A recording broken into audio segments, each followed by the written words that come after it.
Bon, eh bien bonjour à tous. Ce matin, on parle équilibre vie pro, vie perso, parce que c'est un sujet super important. D'ailleurs, ça m'étonne que je n'ai pas encore abordé ce sujet depuis ces 3 premiers mois. Alors, je l'ai abordé en passant par le détour d'un sujet ou d'un autre.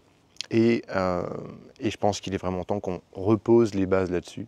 Parce que si vous êtes dans l'entrepreneuriat, c'est un sujet très important parce qu'il va contribuer à votre bien-être. Alors le but du jeu, l'idée du sujet, c'est de se dire, est-ce qu'aujourd'hui vous avez l'impression que vous êtes plus dans le travail en termes de temps au quotidien, ou est-ce que vous êtes plus dans votre vie perso?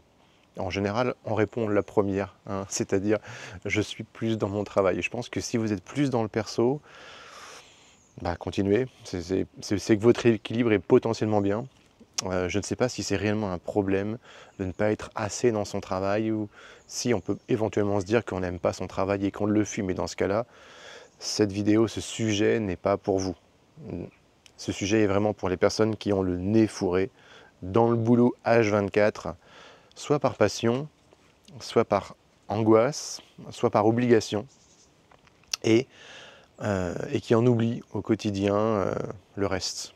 Et ça, c'est un vrai sujet, parce que le surmenage, le surtravail, malheureusement, ça mène à pas mal de maladies.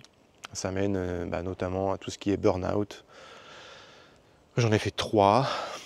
J'en suis pas du tout fier d'ailleurs pour le coup. Je n'en fais plus depuis pas mal d'années. C'était surtout au début.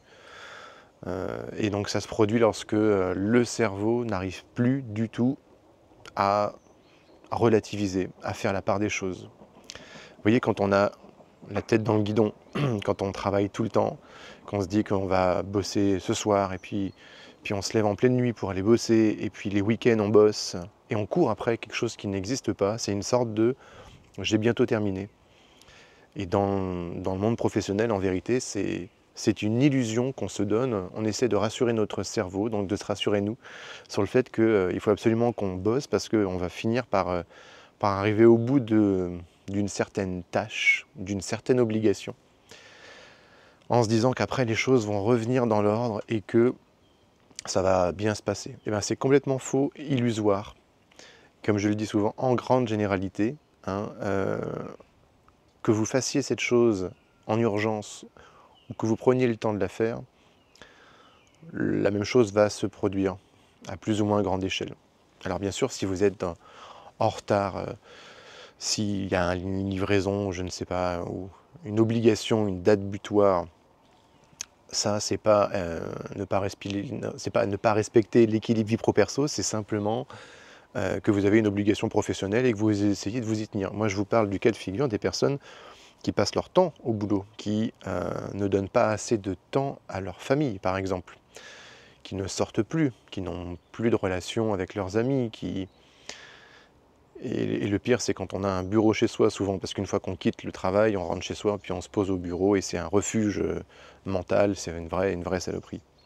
Il y a des années, de mon côté, j'ai décidé d'accepter le fait que mes journées devaient tourner autour de 7 à 8 heures, et ensuite s'arrêter. Donc mes journées, elles débutent le matin vers 7h, 7h30, parce que je me lève avec tout le monde, avec la famille, les enfants. Les enfants sont autonomes maintenant, ce qui me permet de me poser au bureau et puis d'attaquer mes quelques premières vidéos que je fais pour le petit gérant. Et donc ça dure une quinzaine de minutes. Ensuite, moi, je me prends un petit café, je regarde mes mails, et puis je me mets à bosser sur un projet où je sais que le matin je vais être très performant, donc je vais sélectionner en fonction des urgences, des besoins, des attentes. Puis ma journée, elle se déroule, j'ai mes quelques obligations, mes rendez-vous clients, puis vers 16h, je commence à fatiguer, et j'arrête de bosser entre 17 et 18h. Et quand je vous dis vers 16h, je commence à fatiguer, c'est parce que j'ai habitué mon corps à cette routine. Et du coup, je sais que tous les soirs, toutes les fins de journée, désormais, au moins à partir de 18h jusqu'à pas d'heure, eh bien, je n'ai pas d'obligation de travailler. Et s'il y a des urgences, elles attendront le lendemain matin. Le week-end, je ne travaille plus, depuis très longtemps. C'est vraiment top. Alors, je ne vous dis pas que le week-end, je suis jamais au bureau, parce que ce serait faux. Je vous dis simplement que petite voiture qui passe, que je ne travaille plus. C'est-à-dire que je ne me mets pas dans des obligations et je me mets au bureau parce que j'ai un côté passionnel et du coup j'ai des projets personnels où je m'éclate. Et dès que ma famille est réveillée, par exemple, bah, qu'est-ce qu'on fait? On sort et hop, je lâche et je repasse en mode famille. Puis je passe beaucoup de temps à la maison aussi. Donc tout ça, c'est devenu très très important pour moi et je pense que je l'ai fait à temps. Et je vois beaucoup autour de moi de mes confrères, associés, amis, clients qui passent un temps considérablement dans le travail. Je me revois moi à l'époque où je bossais tous les soirs, où je bossais tous les week-ends.